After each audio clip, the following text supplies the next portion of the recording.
এক আল্লাহই আপনার জন্য যথেষ্ট, ইনশাআল্লাহ কাউকে লাগবে না। কেউ যদি না থাকে, এক আল্লাহই আপনার আমার জন্য যথেষ্ট।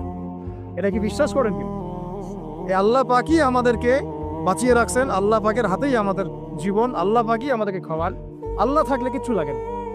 আর যারা আল্লাহ নাই, সারা দুনিয়া মিলেও তাকে সুখ দিতে পারবে, তার কিছুই করতে পারবে। এখন আসলে আমাদের সাথে আল্লাহ আছে কি না একটু নিজেরাই বুঝতে পারো। আসলে আল্লাহ পাকের সাথে আমার সম্পর্ক কেমন? আল্লাহ বলে ডাকলে বা আল্লাহর কাছে দোয়া করলে কি আমার ভিতরে কোনো অনুভূতি আসে কিনা? রাসূল সাল্লাল্লাহু আলাইহি ওয়াসাল্লামের নাম আসলে আমার ভিতরে কোনো অনুভূতি আসে কিনা বুঝবেন। ইনশাআল্লাহ এটা আপনার আস্তে আস্তে বুঝে যাবেন। তাহলে নিজের তাজকিয়ার দিকে ফোকাস করেন, এবং তাজকিয়া অর্জন করার জন্য অবশ্যই সোহবত লাগে। যারা আত্মশুদ্ধিতে পরিপূর্ণ মানুষ, এই মানুষগুলোর সাথে পরামর্শ করে চলবেন, আর নিজের দিন পালন করেন, দিনটাকে আর বিভক্ত হতে দিবেন। যারা এই বিভক্তির দিকে নিয়ে যায় এদেরকে বয়কট করবেন, মিশবেনই না এদের সাথে। বরং আমি বলছি, বাংলাদেশে এমনিই তো শত শত দল হয়ে গেছে।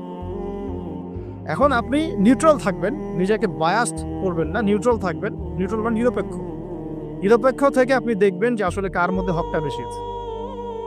এরপর আপনার বুঝ অনুযায়ী কোরআন সুন্নাহর সাথে মিলিয়ে উলামায়ে কেরামের পরামর্শে যেদিকে তারা আপনাকে হেদায়েতের পথে নিয়ে যাবেন, সেই পথে আপনি চলবেন। ইনশাআল্লাহ আপনি ঠিক পথে থাকবেন। এই জন্য আমি একা একা থাকতে নিষেধ করি। উলামায়ে কেরামদের সাথে পরামর্শ করে চলবেন এবং ঐক্যবদ্ধ জীবনযাপন করবেন। আর কিছু ভাইয়ের মধ্যে যদি খারাপ কিছু থাকে, তাদেরকে একদম আন্ডার এস্টিমেট করে ধুয়ে রেখে দেওয়ার দরকার। কারণ যার মধ্যে খারাপ কিছু আছে, ওর মধ্যে ভালো কিছু আছে। খোলা মনে ভালোগুলো নিয়ে নিবেন, খারাপগুলো আপনি ছেড়ে দিবেন। এখন বলতে পারে, আপনি কিভাবে বুঝবেন ভালো কোনটা খারাপ কোনটা? নিজে পড়বেন, নিজে জ্ঞান অর্জন করবেন, আল্লাহ পাক বিবেক দিয়েছেন, বোঝার চেষ্টা করবেন এবং আলেমদের সাথে পরামর্শ করবেন। ব্যাস, আল্লাহ পাক এরপরে আপনাকে যে পথে নিয়ে যাবেন, ইনশাআল্লাহ সেই পথে আপনি চলবেন। উম্মার বিভক্তি বাড়ানো।